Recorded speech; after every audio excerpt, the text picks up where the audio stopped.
Zoobadoo up walls away, zoe. Zoobadoo up walls away, zoe. With so many faces in the crowds, it'll take a lifetime to point mine out. It's not as easy as it seems. You see, my face is changed continuously. I can't identify with who I am to be. I lost my way along the way of wondering where I've been. And now it seems I can't be found in this cloudy mess I'm in. Self-doubts of what's inside and what my outside's to disclose. For fear of not knowing just who I am, my true self I withhold. My true self I withhold. My true self I withhold. My true self I withhold.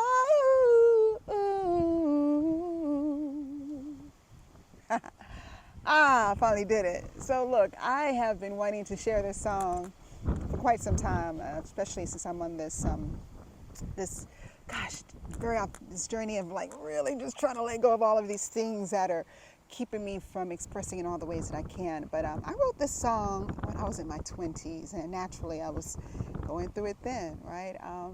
And I believe there's a lot of us that are experiencing this same. Some people will call it tortured soul, but there's nothing torturing about it. It is what I have started to identify as this pendulum effect, right?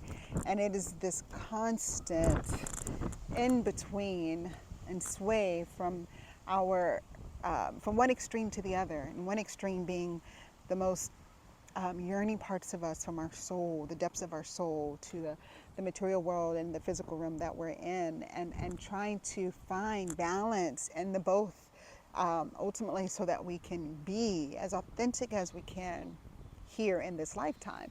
And if you're anything like me, you've spent quite a bit of time here, and you see my hand, yeah, a little bit of time, out there in the cosmos, just kind of hanging out and losing sight of the beauty of this human experience, right? And then some of us are so entrenched and ingrained in this human experience that we forget that we are these divine beings that were sent here for this human experience. So it really is this delicate dance between the two, and who we desire to be and who we are pretending to be, and so forth and so on. And so this just became really prevalent because, again, I spend a lot of time talking to people who are constantly dealing with this and seeing how it manifests, whether it's in weight loss, or it's in depression, or it's in illness and disease and all of those things, right? But seeing how this dissonance really manifests is it's not new information, but it is always mind-blowing to see just how a lot of us are disconnected from the idea that this is the root of it, right? And we come with these surface issues like, I don't like the way I look on the outside, or my limbs not working right? Or I'm having these horrible headaches, and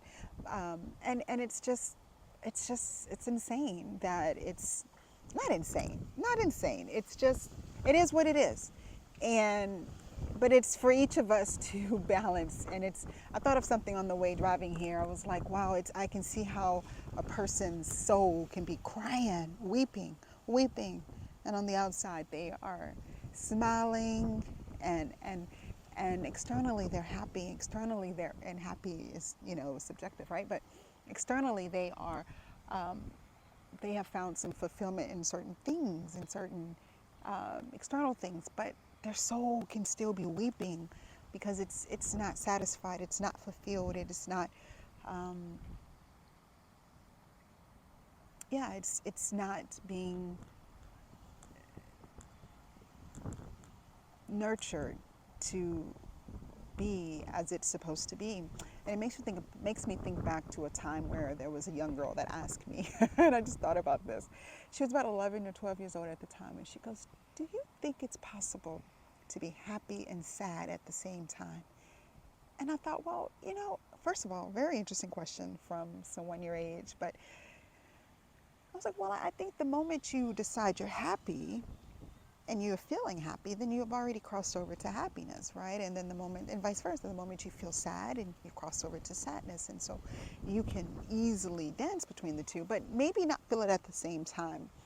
And it is at this late age that I understand that you can feel sad and happy at the same time, because we are complex beings that have the duality of who we are constantly being challenged in all these ways. And so our souls can be so sad, and our souls can be so unsatisfied or dissatisfied, while our external self, or our human self, our flesh self, can find happiness in life. And I guess that still brings us to the question of, would that ultimately make us sad? Would that ultimately make us unhappy if ultimately our soul is not happy, right?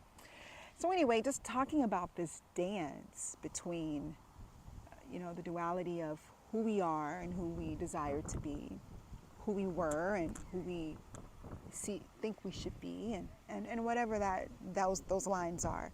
But it really brings me to this experience when I had a girls' organization, and I took them to Jacob's Well, which is a really cool watering hole outside of Austin, Texas. And this, basically, you would jump, I think it's 30, or it's 30 feet high, or the water hole was 30 feet deep, but you jump off of these really high rocks, right?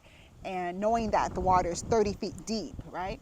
And once you get to the top of these rocks, you're looking down at this watering hole that's 30 feet deep, and below it are other rocks, and you're just kind of like, wow. So I remember the feeling of being on top of that rock, and the absolute pull.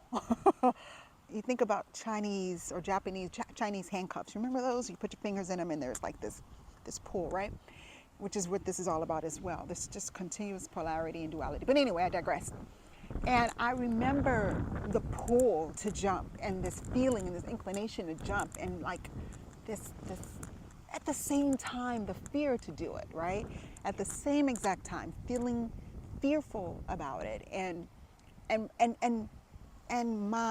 it was almost like another part of me would take the lunge, would like literally, or the plunge, or whatever, would leap forward to do the jump, but then my fear and my physical self would pull myself back. I don't know how to explain it, but I remember feeling all at once myself jump and not jump, and myself ready myself to jump and not. And it was just that constant push and pull that was part of that experience. And that's what we do in life. Like the what we feel, the dissonance in terms of not moving closer to ourselves, which takes quite a bit of courage, which is a hell of a leap. It's a hell of a leap. This is not talking about jumping into a new business venture, or jumping into a watering hole. We're talking about choosing to let go of everything that we thought we were, everything that we hold on to that has defined us up until this point, or to a point, and choosing to live a life and to live accordingly to a way that is truly authentic to you.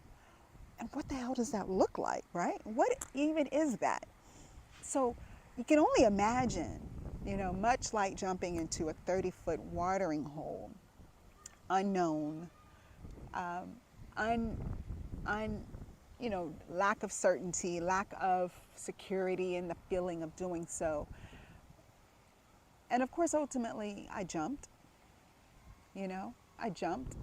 And aside from losing my top with the plunge, which goes really well with the analogy, you might lose a little something. You might experience a little bump. You might experience a little failure, a little setback. But ultimately, you're on the other side. You've made the jump. You've done it. But it takes an enormous amount of courage to really just say, no matter how this looks to the world outside of me, or even to me, no matter even how much time I have put into this, or how much time I have, is taking me to get to this point, this is a lifetime that I have, this lifetime, right? We don't know how many lifetimes we get, but this lifetime, the intentionality and the consciousness to say, I declare a life that is free and is of ease. And I believe we can truly find that when we are willing to make that leap, when we are willing to let go. And let me tell you, the main reason I'm even sharing this today is because I myself am constantly dealing with this push and pull. And it really feels like, bro, why is it so hard to do this very little thing that is screaming inside of you? We talk a lot about, I've shared a lot about, or have said a lot about what sets your soul on fire. And I'm like, girl, dancing, music, music, singing, creating through expressively. And I have created a life for myself that really keeps me probably away from those things more than anything. I'm in front of my computer quite a bit, building my practice, coaching clients, and all of those things I'm incredibly grateful for and love. But there is a sense of retreat and comfort that comes with that, right? That comes with that job of being in front of my computer and constantly creating, these things that ultimately keep me away from the things that set my soul on fire. And so the question then becomes, well, how do I create a life that is filled with those things that set my life on fire, my soul on fire? How do I strategically and intentionally create my days, right? My months, my time to incorporate and to integrate more so these things that set my soul on fire and that will ultimately make me happy, right? Inside out. And it is really the charge for each of us, like, to ask ourselves these very hard questions. And I've always been intrigued by the underdog stories. I love the underdog stories. And these are the stories of people who have pulled themselves out of very challenging situations, or who have, despite the fact of having multiple children, they have started, built this enterprise. And of course, most of these were women, because at the time of when I was younger and these were my inspirations, I was a young mom, and it was these stories. I remember there was a magazine called Working Women, and I used to, constantly read those magazines because these women's stories were phenomenal. It was just all about how they built these enterprises from ground up, and it was like, despite everything, right? And I remember when I was in the insurance business, I ran into this lady who told me her story and how she lived in this not even a one-bedroom apartment, but I think it was like a studio or a loft or something. Not a loft, but a studio. And efficiency, if y'all remember that, that's what they were called back in the day. And how her baby's crib was in the kitchen. And, she says she remembers changing her diaper and everything there in the kitchen. And I'm like, those are the stories that just really moved me and made me, it filled me with this fire to build and create. And that's really been the fire for me. And then, I've gotten older, and I no longer have a desire to do these things that are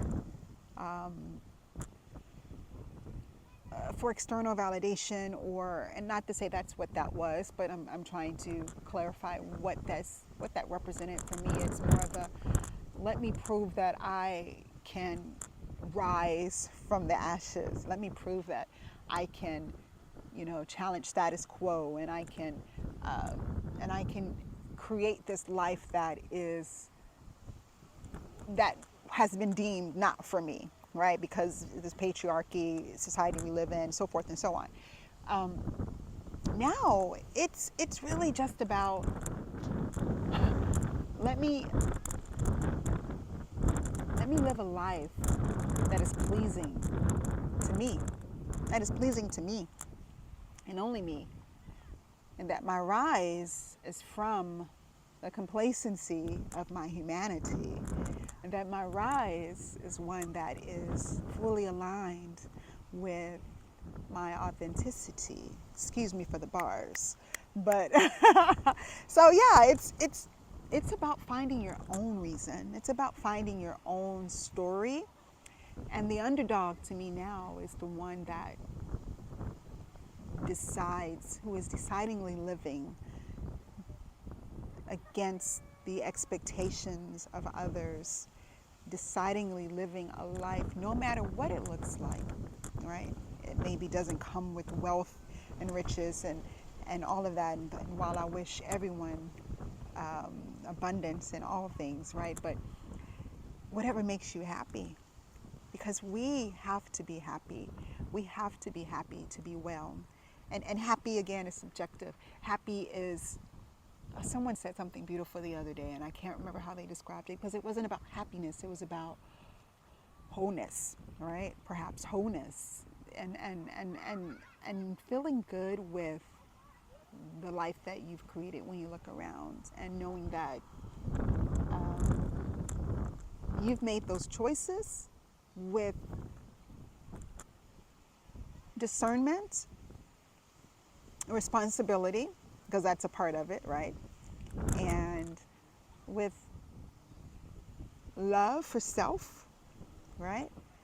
With honor, honor of self, honor of life, and without any expectations of others, without any expectations of others and need for validation from others. And yeah, that's what it's about. It's about creating your own. And that's where I am. And I hope that through my journey and the lives that I'm touching, with the lives that I'm touching and that I'm able to connect with on a daily basis, that bring to me their challenges, whether they're coming to me for, I want to lose belly fat, or I am, dealing with depression, or I'm on these meds and I'm having these ailments, or whatever the case might be.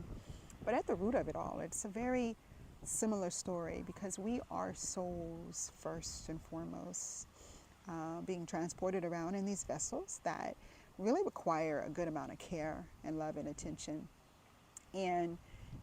But we have to understand that it is a through and through approach, right? And that we are not only tending to the outside of our bodies, doing sit-ups for abs or for six-pack, and doing, pumping iron so that we can grow these amazing muscles, and putting cream on our face and all these facial regimens. We have to also tend to the inside, right? To our internal, and even, physiologically or biologically or physiologically, beyond that, our soul. We have to tend to our soul. And it's just all three of those pillars, mind, body, spirit, that absolutely have everything to do with living a successful life. Like a successful life. I will, at this point, love to redefine success as being whole, right? To be holistically well, right? I think that's success, to navigate this human experience from the two perspectives of the objective, the onlooker, the witness, being you, and the subjective, the one who is experiencing it, and to be able to walk in that space of duality, but with intentionality, right? So, and that's a beautiful thing. Like when I wrote that song, Who Am I to Be, it really came from a space of, dissonance, not really understanding the paradox of my being. Like, I'm here and I'm doing all of these things, and I'm here, but I don't feel connected to myself. I don't feel connected to me. I don't feel like I'm here, right? And I don't feel like I'm being real to me, right? And so when we are, I lost my train of thought, but but yeah, success is being whole. Success is consciously and intentionally navigating life from both places, understanding that it is you that creates that wholeness, and it is you that is creating those spaces that you tap into and that you navigate and that you are creating from and building from. And that your life can be so freaking magical. Your life can be so freaking magical if you actually use your imagination for something phenomenal. And it is so amazing how we look onto other people's lives who are creating these amazing lives for themselves, and we see them as elusive. I think maybe more so now we understand and see that it's more possible.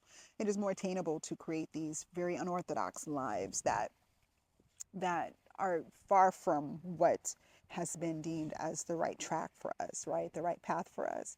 And so I think we are seeing that this is something we can do. We do have a power to create this, but it is a muscle that needs exercising, a continuous, what do you call, audit of your day, a continuous audit of your thoughts, a continuous audit of your beliefs and your habits and your patterns, to break free from these old ways that no longer serve you, and to be honest with yourself, brutally honest with yourself, and to perhaps surround yourself with people who will be brutally honest to you and with you, and to start making these changes so that you can be free. People, the mission is free.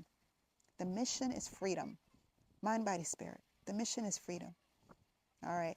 I think that's all I got. Just wanted to share that with everyone. And I hope you've gotten some gems from that.